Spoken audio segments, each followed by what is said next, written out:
they thought they had the perfect shot. It was March 22nd, 2025. Somewhere above the Red Sea, the sky was clear, visibility was near perfect, and a U.S. Air Force F-16 Fighting Falcon cruised on routine patrol. Standard altitude, nothing out of the ordinary. Then, ping. A warning light on the heads-up display flashes red. Radar lock. Another blip, then another. Missile launch, brake, brake, brake. The pilot slams his stick. Instincts kick in. The F-16 rolls hard right, flares popping, countermeasures deployed. A heat signature slices through the air. An infrared-guided Sayad missile just fired from a Houthi-controlled territory in Yemen. Fast, silent, and meant to kill. The jet dives, engines screaming. Below, the radar-jamming Growler team lights up the airwaves. Above, an E-2D Hawkeye spins into Overwatch. From the deck of the USS Eisenhower, operators are watching this unfold in real time. The missile adjusts course in midair. It's tracking the engine's heat plume. 30 seconds to impact. The pilot pulls a tight 9G turn, every inch of aircraft groaning under the strain. Fox 3 defensive, he shouts over comms. A final flare blooms from behind the jet. Brilliant, hot, confusing the missile's seeker. Boom! The missile detonated in midair. Too far to matter, the jet lives. But now the question isn't how the Houthis got a missile this close, it's what happens when you fire one and miss. Because this wasn't just a dogfight, this was bait. The missile didn't just come out of nowhere. For weeks the Red Sea had been heating up, figuratively and literally. Commercial tankers rerouted, US destroyers crisscrossing the waves, and the Houthi forces getting bold. Real bold. This wasn't the first time they tried something like this either. Just a few days earlier, a US MQ-9 Reaper drone was shot down off the coast of Yemen. It didn't even get a chance to react. The Houthis claimed it on Telegram within minutes, posting shaky footage of flaming wreckage tumbling into the sea like a trophy. That move? That didn't go unanswered either, but it emboldened them. And that's when they made the next mistake, thinking a drone and a fighter jet were the same kind of prey. The US had already issued warnings. Carrier strike groups had shifted formation. Aegis destroyers were repositioned. But the Houthis, backed by Iranian tech and training, believed that they could keep escalating without real consequence. So when an American F-16 flew into their radar net, they fired. Only this time, the jet fired back. You see, that F-16 wasn't just randomly patrolling. It was part of a broader ISR net, intelligence, surveillance, reconnaissance, designed to sniff out missile activity along the Yemeni coast. And what that pilot didn't know at that moment was that he was the final thread in a very dangerous game of bait and trap. Because in recent weeks, the Pentagon had authorized a shift in posture. No more waiting. If a radar spiked on the wrong aircraft, it was now considered hostile. If a launch occurred, retaliation would be automatic. The rules of engagement had changed. Quietly, formally. And in this case, the Houthi launcher had made the ultimate mistake. It lit up long enough to be seen, fired once, and stayed in place just a few minutes too long. That would be its last mistake. Because back aboard the USS Eisenhower, the pilot's call wasn't just received, it was recorded, analyzed, and turned into targeting data. Live feed, thermal signature, missile trajectory, GPS log. The retaliation clock had already started ticking. At 28,000 feet, the F-16 was still burning west, hugging the edge of Yemeni airspace. The pilot had barely recovered from the evasive maneuver when his RWR, or radar warning receiver, lit up again. New contact, different angle. The first missile had missed, but there was more. This time it wasn't just one signal, it was a burst. Multiple radar locks, staggered and fast. The pilot's AN/ALR-56M system screamed in his headset. Threat, SA-6, lock. An SA-6? Classic Cold War era Soviet SAM. But the Houthis had been seen using Iranian copies of the same tech. Sayad-class systems, upgraded with better seekers and mobile launchers. Slow to set up, even slower to hide. But when active, they were deadly. And they were locked on. The pilot's left hand gripped the throttle, afterburners engaged. His right hand toggled the countermeasure system, prepping for another flare dump.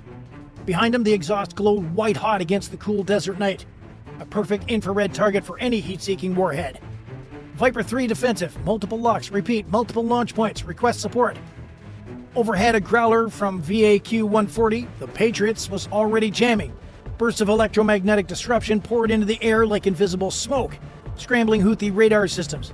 It gave that F-16 a sliver of time. He dipped the nose and pushed it into a hard dive. The G's pinned him to his seat. Blood drained, vision tunneled, but he held the vector. High speed, low drag evasive. Flares burst in waves, like fireworks behind a ghost. The pilot banked again, then yanked the jet into a barrel roll at 700 knots, just in time. One of the incoming Sayyads missed by maybe 200 feet, close enough to rattle the canopy. But that was it. That was their chance. Because what the Houthis didn't know was that they were being watched the entire time, from way high above at nearly 60,000 feet.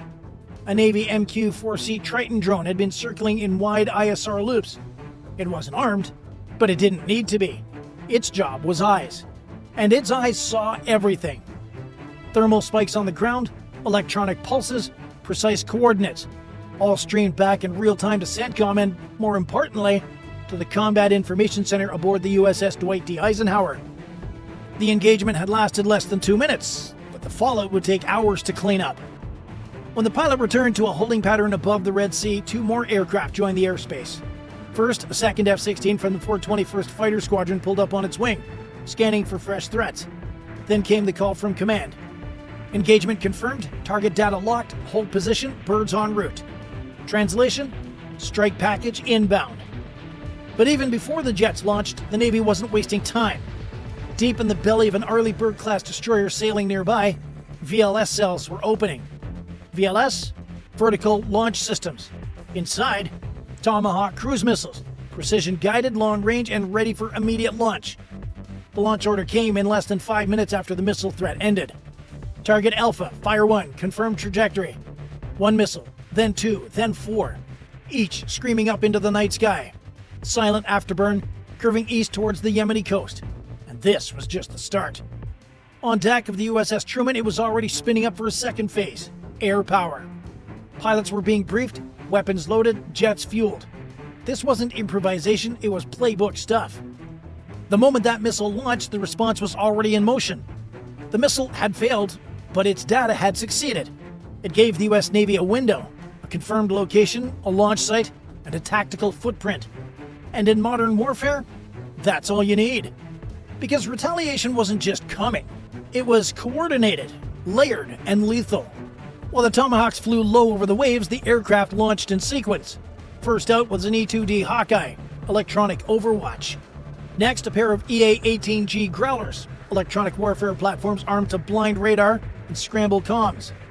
And then the Hammers, 4 FA-18 Super Hornets loaded with GBU-38 JDAMs and AGM-88 HARM missiles.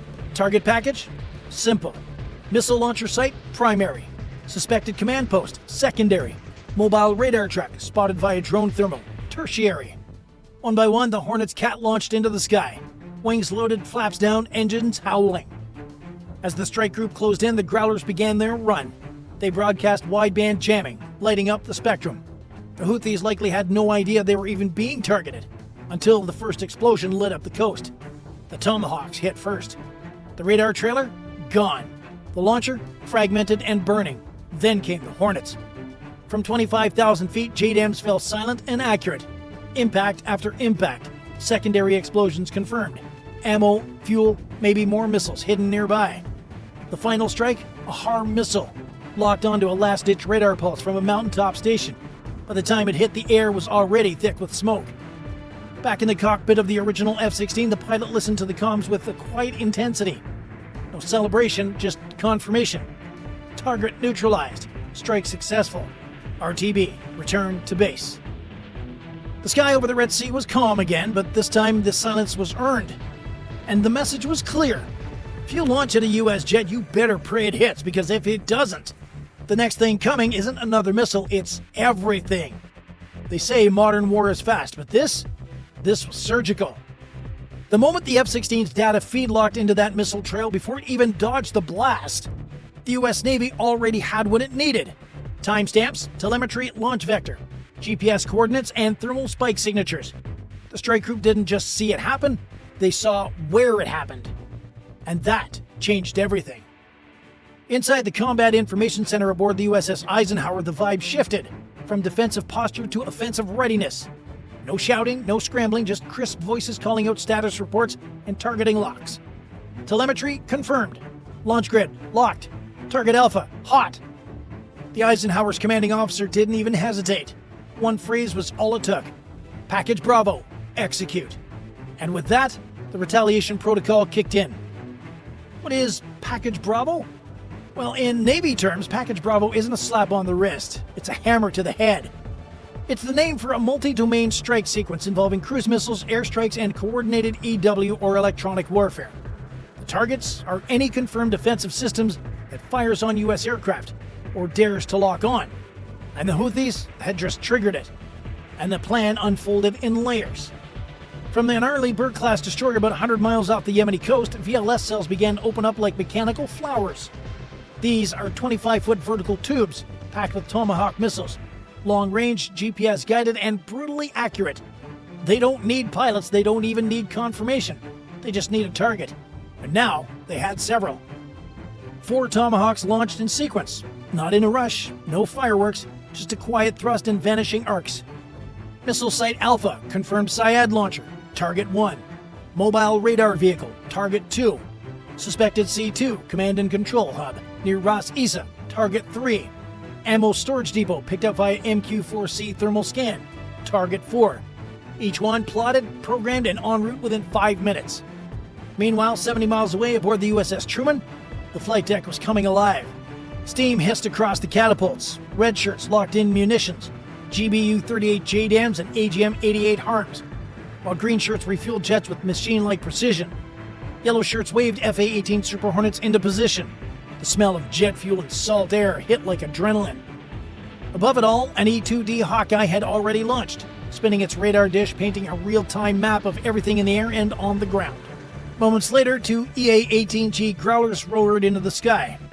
These aren't your average attack aircraft. They're flying blackout machines.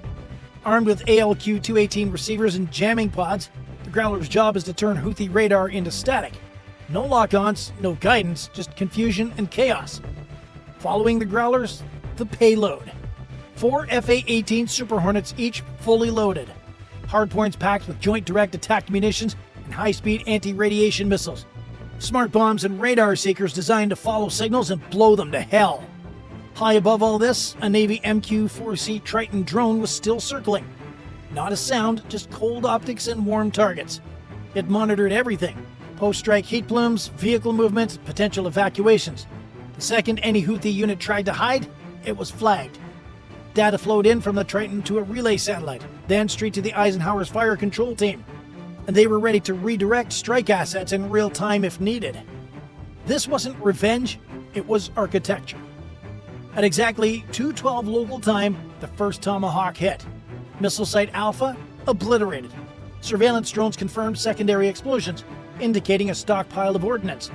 The heat signature stayed hot for over 20 minutes. 2 minutes later, Target 2, the radar truck, lit up the coast in a bloom of orange.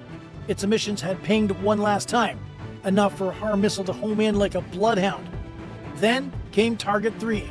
The suspected command post had been buried into a hillside, covered with camo netting. Didn't matter. One JDAM from 20,000 feet blew the door off the bunker. A second collapsed it in on itself.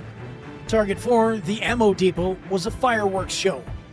The FA-18s had dropped in low, fast, and clean.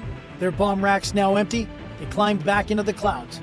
No losses, no alarms, just silence and smoldering debris on the ground. While the physical strikes happened, the Growlers ran interference. They jammed every known Houthi frequency, scrambled early warning radars, and spoofed their detection systems into seeing ghost fleets. In other words, while the Houthis tried to figure out what hit them, they couldn't even talk about it. No comms, no signals, just fear, smoke, and blank screens. And that was that. They fired at a fighter jet. They got a war machine in return. The Houthis, and by extension their Iranian sponsors, learned a brutal lesson. You might hit a slow drone with a lucky shot, but when you try the same move on a fully loaded F-16 or FA-18, the response won't be another drone. It will be a synchronized multi-layered counterstrike that leaves nothing standing. And that matters. Because warfare isn't just about weapons, it's about perception. The Houthis lost equipment, but more importantly, they lost face. They showed their hand and the US didn't just slap it away. It crushed it with precision and steel and electromagnetic fury. Now, every Houthi radar operator will think twice before flipping the switch, because they'll have to ask, is this the one that gets me vaporized? Even though the US didn't issue a single press release, the world got the message. Satellite intel leaked, analysts picked up the patterns, news cycles caught whispers, and every military power watching, China, Russia, Iran, took notes. The takeaway? You don't mess with US air power unless you're ready to play a different game. One where the US doesn't just react, it redefines the battlefield mid-conflict. Post-strike, carrier air wing shifted into full combat air patrol mode. That means at least 2 armed jets in the air 24/7. Circling, scanning, ready to respond within seconds. The Houthis thought they could fire at an American fighter jet and get away with it. They were wrong. Dead wrong. They didn't just lose a missile, they lost a playbook. They lost assets. And most importantly, they lost momentum. But here's the question I want to throw to you. If you were in command that night, would you have stopped after neutralizing the launcher or gone further and wiped out every radar site along the coast? Be honest. Be strategic. Drop your thoughts in the comments. We will read every single one. And while you're there, if this video gave you chills, clarity, or just a deeper respect for the precision of modern warfare, do us a favor. Like the video so we know you're locked in. Subscribe if you want to stay ahead of the next incident before it even hits the headlines, and hit the notification bell so you're the first in when the next mission drops. But if you want to go one step further and support the channel directly, join the fleet. You'll get loyalty badges, priority replies, and help us bring more real naval stories to the surface. Click join on our channel page and step aboard. Until next time, stay sharp, stay safe, and remember, one missile can start a war, but the response ends it. Thanks for watching.